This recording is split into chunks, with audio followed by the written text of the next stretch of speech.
GCash user ka at gusto mo mag-load ng signal gamit ang GCash kaya lang hindi mo alam kung paano mag-load. Ayan, merong comment dito si ma'am.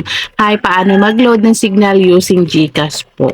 So ayan, kung GCash user ka ay panoorin mo ito hanggang dulo. Ayan, ang una nating gagawin ay i-load muna natin yung ating mobile number ng plan na gusto mong i-load sa signal para tayo yung makareceive ng PIN. Pumunta lamang tayo sa ating CashG app at i-open natin ito.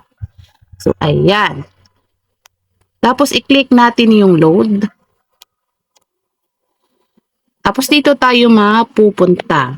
Tapos, i-click natin yan ang subscription. Then, click signal kasi signal yung ating loloadan. Tapos, ilagay natin dito yung ating number. Example yan, yung aking number.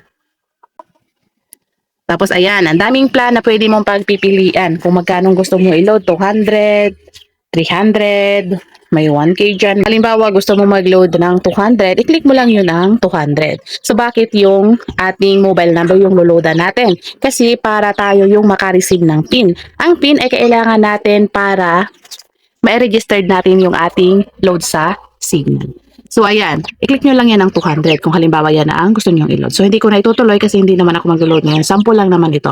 Pag meron na kayong PIN, ayan, pumunta naman kayo sa inyong browser at i-search nyo dyan ang Signal Web Loading Tool.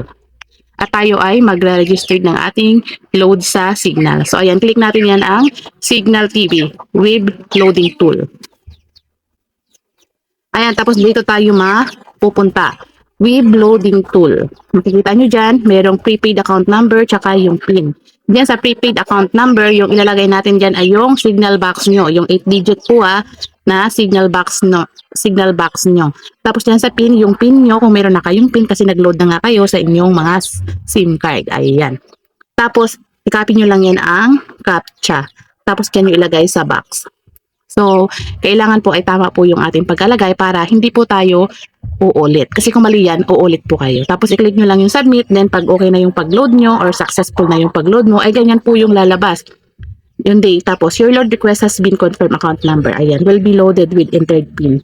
So, ganyan lang po kadali mag-load ng signal gamit ang mga CashG natin. So, ayan, kung nagustuhan mo ang video na ito, ay follow mo ako at huwag mong kalimutan i-like at mag-iwan ng comment. So, ayan, bye! Follow for more!